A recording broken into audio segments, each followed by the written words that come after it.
What is living. देखना organism यहाँ पे तो फर्स्ट टाइम जीव क्या है, तो देखिए जीव क्या है ये देखते हैं एक बार। When we try to define living, we conventionally look for a distinctive characteristics exhibited by living organisms: growth, reproduction, ability to sense environment and mount a suitable response come to our mind immediately as unique features of living organisms. One can add a few more features like metabolism, ability to replicate, self-organize, interact, and emergence to this list. Let us try to understand each of these. तो देखना अपन ये try करते हैं, जब देखिए living आए थे तो ये अपन को पता जीव कैसे, ये ऑर्गेनिज्म लिविंग ऑर्गेनिज्म कैसे आए थे, मतलब ये इसके लिए क्या क्या जरूरी है आपको पता है। Growth, reproduction, ability to sense, मतलब ये सेंस के प्रति प्रतिक्रिया, और इन्वायरमेंट, और ये किस तरीके से सूटेबल है, ये रेस्पॉन्स शो करते हैं। माइंड इमिडिएटली, ये सारे फीचर्स किसके होते हैं, लिविंग ऑर्गेनिजम्स के होते हैं। फिर बात में है कि ये ज़्यादा से ज़्यादा ये फीचर्स आपको पता है, metabolism, ability to self replace and self organise, interact रिजम्स to the list, this list, इस लिस्ट में ही अपन को ये काम में आते हैं। दूसरी बात इसकी जानकारी अपन लेते हैं, देखो नीचे आओ। तो ऑल लिविंग ऑर्गेनिज्म ग्रो, सब के सब भाई ऑर्गेनिजम्स ग्रो करते हैं। Increase in mass and increase in number of individuals are twin characteristics of a growth. A multicellular organism grows by cell division. Multicellular जो organism है grow करते हैं cell division के द्वारा. In plants this growth by cell division occurs continuously throughout their lifespan. In animals this growth is seen only up to a certain age. However, cell division occurs in certain tissues to replace lost cells. तो उस condition में क्या बताया गया कि सभी जीव क्या ग्रो करते हैं। Increase in mass and increase in number of individual are twin characteristics of a growth. मतलब देखिए इंडिविजुअल तरीके से अपने मतलब अपनी स्पीसीज़ में भी ग्रोथ करती हैं, समझो सारे करेक्टर्स में ही भी ये क्या करते हैं, ग्रोथ करते हैं। जिस तरीके से मल्टी सेलुलर ऑर्गेनिज्म है वो ग्रो करते हैं किसके द्वारा, सेल डिवीजन के द्वारा। तो इन प्लांट्स के अंदर भी क्या होता है कि सेल डिवीजन्स होता है कंटिन्यूसली तरीके से, जिस तरीके से उनकी लाइफ स्पैन चलता है। वैसे देखिए एनिमल्स में भी ग्रोथ देखने के लिए मिलती है उनकी एज के अकॉर्डिंग। तो हाउएवर जबकि देखो ये सेल डिवीज़न है वो निश्चय ही टिश्यूज़ के अंदर क्या होता है, रिप्लेस लॉस्ट सेल्स टिश्यूज़ के अंदर मिलता है बिल्कुल। Unicellular organism also grow by cell division. जो यूनिसेलुलर जो ऑर्गेनिज्म है वो ग्रो करते हैं किसके द्वारा, सेल डिवीजन के द्वारा। तो one can easily observe this in vitro cultures by simply counting the number of cell under the microscope.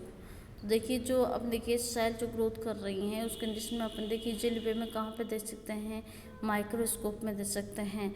A majority of higher animals and plants growth and reproduction are mutually exclusive events. तो देखिए इनकी वर्दी है, आपका जनन है, ये सारी इसमें एनिमल्स और प्लांट्स दोनों में दे सकते हैं इनके मेजर करने के लिए आप। तो one must remember that increase in body mass is considered as growth.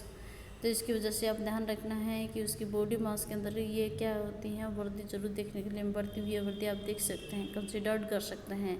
Non living objects also grow if we take increase in body mass as a criterion of for growth. Mountains देखिए boulders मतलब ये जो रेत के टीले हैं उसकी बात कर रहे हैं। And send mounts to do growth. तो आप सभी में ग्रोथ होते हुए देखते हैं, निश्चय ही आप ये ग्रोथ पर्वतों के अंदर भी देखते हैं, रेत के टीलों के अंदर भी दे सकते हैं, ये बोल्डर्स के अंदर भी दे सकते हैं। However, this kind of a grow exhibited by non-living object is by accumulation of material on the surface. जबकि ये नॉन लिविंग ऑब्जेक्ट हैं ये किसके द्वारा ये बढ़ सकते हैं, अपन को पता है accumulation of material on the surface. तो the living organisms growth is from inside. तो भाई लिविंग ऑर्गेनिज्म में ग्रोथ है वो कौन सी साइड में होता है, इनसाइड में। Growth therefore can not be taken as a defining property of living organisms. Conditions under which it can be observed in all living organisms have to be explained, and then we understand that it is a characteristic of living systems a dead organism does not grow. तो आप ये बता सकते हैं बात सारी की सारी, क्योंकि आपने ये पहले से ही ऑलरेडी रीड कर सकी हैं। देखो फिर है reproduction. Reproduction likewise is a characteristic of living organisms. In multicellular organisms reproduction refers to the production of progeny processing features more or less similar to those of parents. Invariably and implicitly, we refer to sexual reproduction. Organisms reproduce by asexual means. Also, fungi multiply and spread easily due to the millions of asexual spores they produce. अरे भाई क्या बताया गया है कि reproduction likewise देखिए आप ये इसके करैक्टरिस्टिक्स हैं आप लिविंग ऑर्गेनिजम्स में देखने के वजह से। मल्टी सेलुलर जो ऑर्गेनिज्म है उसमें रिप्रोडक्शन है वो देखिए प्रोजेनी प्रोसेसिंग फीचर्स आपको देखने के लिए मिलते हैं। क्योंकि इसमें less similar to those of parents. तो उस कंडीशन में देखना अभी एसेक्सुअल रिप्रोडक्शन के द्वारा क्या होता है ये ऑर्गेनिजम्स रिप्रोड्यूस होते हैं। जैसे फंजाई में मल्टीप्लाई ये स्प्रेड इजीली से मतलब बहुत ही मिलियंस वर्ष में देखिए स्पोर्स में क्या कर देता है वृद्धि करता है प्रोड्यूस करता है। इन lower organisms like east and hydra. भाई लोअर ऑर्गेनिजम्स में कौन कौन आते हैं ईस्ट और हाइड्रा जो कि ऑब्जर्व बर्डिंग इन प्लेनेरिया। मतलब ये प्लेटफॉर्म होता है उसको प्लेनेरिया मतलब जो कि चपटे गर्मी उसको बोला जाता है। जबकि इसमें ऑब्जर्व भी आपने क्या होगा कि बर्डिंग के थ्रू ही अपने तो पढ़ा भी था। We observe to regeneration a fragmented organism regenerates the lost part of the its body and becomes. मतलब ये जब ये पार्ट हो जाता है तो रीजनरेट भी हो जाते हैं। ए न्यू ऑर्गेनिज्म तो fungi the filamentous algae the protonema of most. तो देख फंजाई के अंदर भी आप देख सकते हैं एल्गी के अंदर भी देखने के लिए मिलता है। All usually multiply by fragmentation. तो आप उनको पता आसानी से उनके द्वारा फ्रेगमेंटेशन के द्वारा मल्टीप्लिकेशन होता है। When it comes to unicellular organisms like bacteria unicellular algae और amoeba reproduction is synonymous with growth increase in number of cells. We have already defined growth as equivalent to increase in cell number of mass.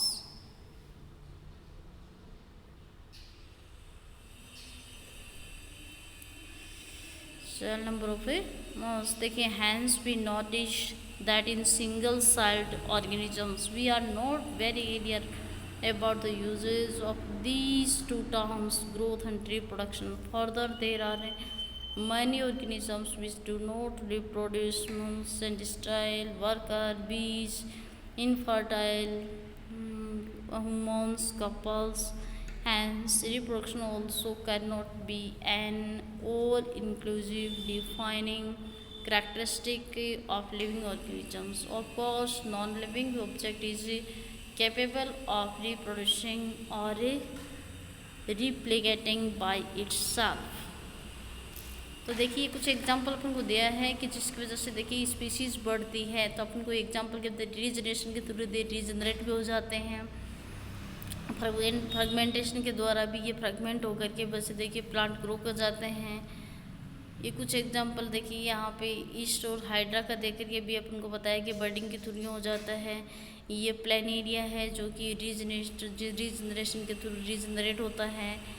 और ये filamentous algae जो होती है उसमें भी देखिए fragmentation के थ्रू मल्टीप्लिकेशन हो जाता है। इसमें यूनिसेलुलर ऑर्गेनिज्म है जैसे अमीबा है इनमें भी देखिए ग्रोथ होती है। इसमें भी ग्रोथ होकर के डिवाइड हो जाता है। और सिंगल सेल से देखिए मल्टी सेल में डिवाइड हो जाते हैं। लेकिन अपन को ये two term growth and reproduction दोनों ही है साथ साथ में।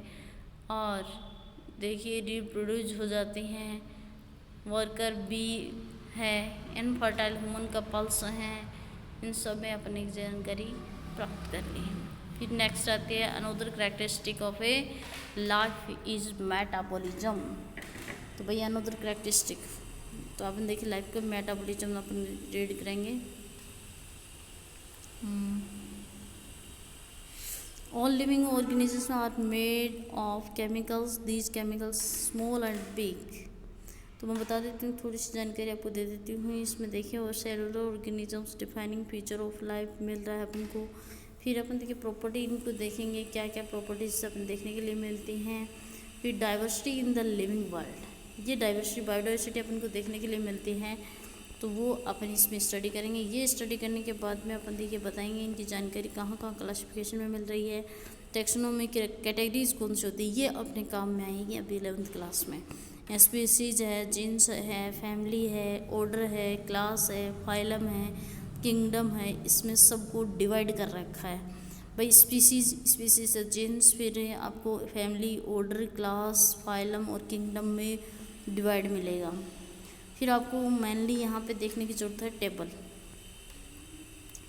क्या देखने की ज़रूरत है, टेबल देखने की ज़रूरत है, organisms with their taxonomic categories. और फिर आपको ये डायरेक्ट इसमें क्या है कि ये इसमें बॉटनिकल गार्डन्स आ जाएगा, म्यूजियम आ जाएगा, ये सारी की सारी चीज़ें इसमें ऐड की गई हैं। दूसरी बात है कि फिर इसमें देखिए कुछ आंसर आ जाते हैं, स्पीसीज, ऑर्डर, फाइलम, किंगडम, ये सारी की सारी चीज़ें आपको पूछी गई है, इसमें बता देना है। ओके, और नेक्स्ट में हम यहाँ भेजते हैं इंटरप्रेट देखेंगे अपन।